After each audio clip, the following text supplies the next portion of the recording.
Good afternoon. Okay, so I have a deep question for y'all. Okay, so now that the source of Jax's trauma has been revealed and the source of her trauma has passed, how can we expect to see a change in her communication and how she manages her relationships in this season? Great question. You just started off, okay? Yeah. I mean, I think she definitely starts with her marriage, right? Because a lot of things came to light last season. Mm-hmm. Lewis stuck around, so they got to figure it out. He's a great husband, and they have a great marriage, and great marriages can have a lot of difficulty, shenanigans. So they're gonna. I think the first step is for her to figure that out with him, because a big source of that was her work-life balance, and so I think what we're gonna see in the beginning of the season is them trying to iron out those differences in their marriage. I think that she has to consider consequences more now, which is really interesting to see the character navigate that throughout the season, because I feel like maybe she wasn't thinking about that as much in season 1, but I think in season 2 you really she takes a pause. Mm-hmm. I'm not saying that I agree with all the forward movement of the things, but she takes more moments, I think, this season. So you all are great at your jobs. I love, the dynamic, just like kind of comic relief, just kind of cultural relief, just kind of just different moments that you all add to just y'all are the seasoning of the show. Do you feel like your characters develop more? Do we see more of your backstory, or just how are you all a part of just like the season and the ambiance of this season? Yeah, I think you learn a little more about our characters. Season 1 is a lot of like exposition, so you're like laying the groundwork.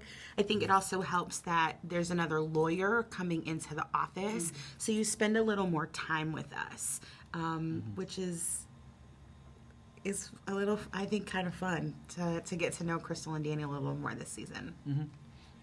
Okay. No, yeah, I think to add to that, I think there's been a process of me having to embrace Daniel more in the way that Jax embraces Daniel in order to portray the character the best that I can. So season 1, if I was like I don't know how to tell some of these jokes, I don't know how to exist in this world so well. I think season 2 it was more of realizing that, Tim, the more you embrace yourself, the more you are you, the more that you realize Jax loves Daniel for being Daniel, the more you can, the more that you are able to do your best work is to embrace yourself. I mean, funny you say that, because I feel like the Morris Chestnut character sees you immediately. Exactly. I think that kind of makes Jax a little jealous of like, why are you seeing my people? Like, why are you, loving on my people? And so, like, how was it having Morris Chestnut, as a part of the cast, and just, the dynamic of just, having this kind of man-to-man, energy, kind of competitiveness amongst like Jax and his character? Well, season 1, a lot of the jokes. We shot this during COVID time, so everyone had a mask on. And so a lot of my jokes as Daniel were designed to fall flat and get some side eyes from Krystal and Jax. So oftentimes I would drive home calling my wife saying, I'm doing so bad. No one's laughing at my jokes. I feel so dumb. But that's how the scenes were designed, and that was how Daniel brought levity season 1. But season 2... every time Daniel told a joke, I got a great response from Corey Cash. So I felt excellent, and I would get pounded, and I felt great about it. So I think Daniel is really just soaking up, getting some real, male love energy from Morris Chestnut. Mm-hmm. It definitely shifts having that character jump in. It shifts the office dynamic. Oh, it's fun because also like. It even shifts the way Jax loves on us. Yes. Which is going to be fun. It's having him, that character, pop into this office of our little trio. Yeah. It changes a lot of things. It changes our relationship. It changes their relationship. It's good. It's fun. This show is good. It's really good. You should watch it. Yeah.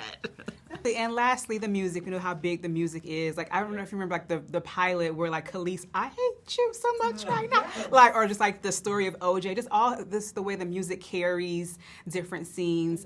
What has been maybe your favorite episode that incorporates the music thus far? And maybe what can we, without giving a spoiler, like, what is a song or a theme that's happening this season? I can't pinpoint one. What I can say is that Ramla Muhammad is a music head. Yeah. And she is a genius. And nothing is accidental.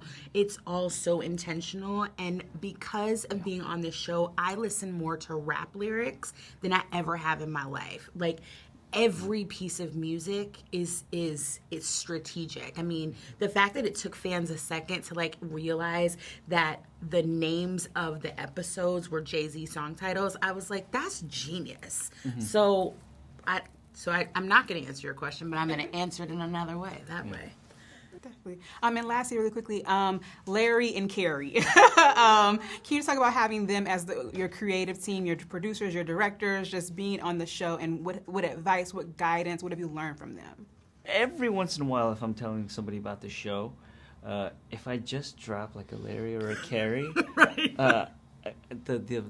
The respect that's put on my show's name is incredible. So just to have their not only their vote of confidence and their support, but they're actually really passionately into the workings of the show. They're so involved. So if you love either of their work, what you get with Reasonable Doubt is that, but the combination of both of them. So it's just the best of everything that they have. They go really hard for the show. Yeah. For us, for the Onyx Collective family, it's just, you feel their support and their guidance. Like, I love how they work with our showrunner, Ramla Muhammad, and our executive producer.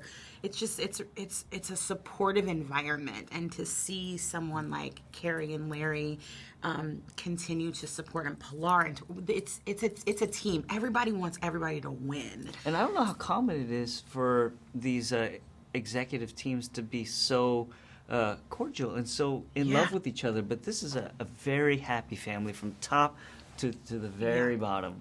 Crew, everybody. Yeah, we like each other. Yeah, it's a very happy family at Reasonable Doubt. Maybe on screen it's a little complicated, but everybody on that call sheet, that crew list, is a very happy family. Yeah. And y'all bring the Southern hospitality, of course. So, period. Well, thank you so much for your time and your talents. Congratulations on season 2. Hopefully, I see you for season 3. Thank you so much. Thanks, Thank you. Lovely to talk to you. Nice talking to you. Have a great day.